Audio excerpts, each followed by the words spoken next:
Review of the film spider man brand new day. Marvel fans మాత్రమే కాదు, spider man అభిమానులు ప్రపంచవ్యాప్తంగా చాలా రోజులుగా వెయిట్ చేసిన సినిమా. ముఖ్యంగా నో వే హోమ్ తర్వాత పీటర్ పార్కర్ లైఫ్ ఎలా ఉండబోతుంది? ఈసారి మార్వెల్ మళ్ళీ మల్టీవర్స్ నే చూపిస్తుందా, లేక అసలు స్పైడర్ మ్యాన్ సోల్ ని గుర్తు చేస్తుందా? ఇదే క్యూరియాసిటీ అందరిలోనే ఉంది. నేనైతే సినిమా చూసిన తర్వాత ఒక్క మాటలో చెప్పాలంటే ఈ సినిమా నాకు చాలా బాగా నచ్చింది. ఎందుకంటే ఇది క్యామియోస్ మీద కాదు, స్పైడర్ మ్యాన్ క్యారెక్టర్ మీద నడిచే సినిమా. ఇదే ఈ మూవీకి బిగ్గెస్ట్ స్ట్రెంత్ అని చెప్పాలి. గైస్, నా తరపున ఒక రిక్వెస్ట్, వీడియో ఎండ్ వరకు చూడండి, రివ్యూ నచ్చితే లైక్ చేయండి. ఇంకా మన ఛానల్ సబ్స్క్రైబ్ చేసుకోకుండా చూస్తూ ఉంటే సబ్స్క్రైబ్ చేసుకొని సపోర్ట్ అయితే చేయండి. స్టోరీ లైన్ వచ్చేసి నో వే హోమ్ తర్వాత పీటర్ పార్కర్ ని ప్రపంచంలో ఎవ్వరు గుర్తుపట్టరు. ఫ్రెండ్స్ లేరు, ఫ్యామిలీ లేదు, అతను గుర్తు చేసుకునే ఒక్క మనిషి కూడా ఉండడు. ఒక చిన్న అపార్ట్మెంట్ లో ఉంటూ తన పర్సనల్ లైఫ్ ని పక్కన పెట్టి ఫ్రెండ్లీ నైబర్హుడ్ స్పైడర్ మ్యాన్ గా న్యూయార్క్ ని ప్రొటెక్ట్ చేస్తూ ఉంటాడు. కానీ అదే సమయంలో ఒక కొత్త థ్రెడ్ తన లైఫ్ లోకి వస్తుంది. ఈసారి ఫైట్ అనే ప్రపంచాన్ని కాపాడడానికి కాదు, పీటర్ పార్కర్ అనే మనిషి తనని తాను కోల్పోకుండా ఉండడానికి చేసే ఫైట్.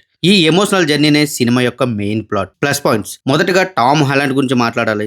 నా ఒపీనియన్ లో ఇదే అతని బెస్ట్ పెర్ఫార్మెన్స్. యాక్షన్ సీన్స్ లో స్పైడర్ మ్యాన్ లా కనిపించాడు.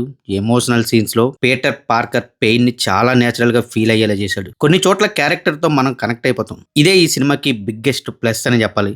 ఇంకో విషయం, చాలా రోజుల తర్వాత మార్వెల్ ఒక సూపర్ హీరోని సూపర్ హీరోలా కాకుండా ఒక మనిషిలా చూపించింది. ఈ సినిమాలో Peter Parker loneliness, guilt, responsibility ఇవన్నీ కూడా చాలా బాగా చూపించారు. అందుకే నాకు ఈ సినిమా చూసేటప్పుడు పాత స్పైడర్ మ్యాన్ కామిక్స్ చదువుతున్న ఫీలింగ్ కలిగింది. ఈ సినిమాకి ఇంకొక ప్లస్ పాయింట్ ఏదైనా ఉంది అంటే ఈసారి మల్టీవర్స్, క్యామియోస్, ఫ్యాన్ సర్వీస్ మీద డిపెండ్ అవ్వకుండా పూర్తిగా స్పైడర్ మ్యాన్ స్టోరీ మీద ఫోకస్ పెట్టారు. నిజం చెప్పాలంటే ఇదే నేను మార్వెల్ నుంచి కోరుకున్నది కూడా. యాక్షన్ గురించి చెప్పాలంటే Spider Man fight choreography next లెవెల్లో ఉంది. Web swinging shots, head to head combat, chase sequences theatre లో చాలా ఎంజాయ్ చేస్తారు. కొన్ని యాక్షన్ బ్లాక్స్ అయితే డెఫినెట్ గా గూస్ బంప్స్ వస్తాయి. విజువల్స్ కూడా చాలా రిచ్ గా ఉన్నాయి. విఎఫ్ఎక్స్ చాలా చోట్ల న్యాచురల్ గా బ్లెండ్ అయింది. బ్యాక్గ్రౌండ్ స్కోర్ అయితే కొన్ని ఎమోషనల్ సీన్స్ లో ఇంకో లెవెల్ కి తీసుకెళ్లింది అని చెప్పాలి. సపోర్టింగ్ కాస్ట్ కూడా చాలా బాగుంది. కొత్త క్యారెక్టర్స్ వచ్చినా వాళ్ళ ప్రజెంట్ స్టోరీకి ఉపయోగపడిందనే చెప్పాలి. ముఖ్యంగా క్యారెక్టర్ డెవలప్మెంట్ మీద డైరెక్టర్ ఎక్కువ కాన్సన్ట్రేట్ చేశాడని ప్రతి సీన్ లో తెలుస్తుంది.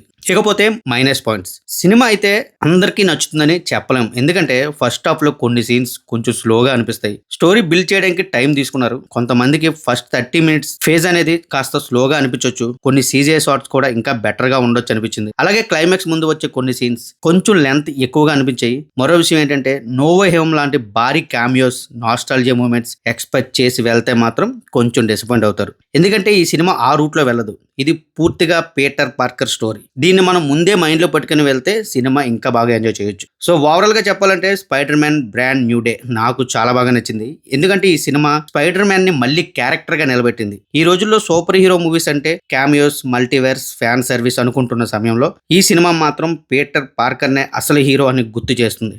ఎమోషన్, యాక్షన్, క్యారెక్టర్ డెవలప్మెంట్ ఈ 3 విషయాల్లో సినిమా చాలా స్ట్రాంగ్ గా ఉంది. స్పైడర్ మ్యాన్ ఫ్యాన్స్ అయితే డెఫినెట్లీ థియేటర్ లో చూడాల్సిన సినిమా ఇది. మార్వెల్ కి కూడా ఒక మంచి రీసెట్ అనిపించింది. చాలా మంది ఆడియన్స్ నుంచి కానీ, క్రిటిక్స్ నుంచి కానీ వచ్చిన రివ్యూలు చూశాను. చాలా మంది పాజిటివ్ గానే చెప్తున్నారు. బట్ కొంతమందికి నచ్చట్లేదు. అది వాళ్ళ ప్రాబ్లం. సో మీలో ఎవరైనా సినిమా చూసుంటే మీకు ఎలా అనిపించింది? నో వే హోమ్ బెటరా లేక బ్రాండ్ న్యూ డే బెటరా? మీ ఒపీనియన్ ని ఖచ్చితంగా కామెంట్లో చెప్పండి. ఇలాంటి జెన్యూన్ రివ్యూల కోసం మన ఛానల్ సబ్స్క్రైబ్ చేసుకోవడం మాత్రం మర్చిపోవద్దు. మరొక మంచి రివ్యూతో మళ్ళీ కలుద్దాం. Thank you guys, thanks for watching. జై హింద్.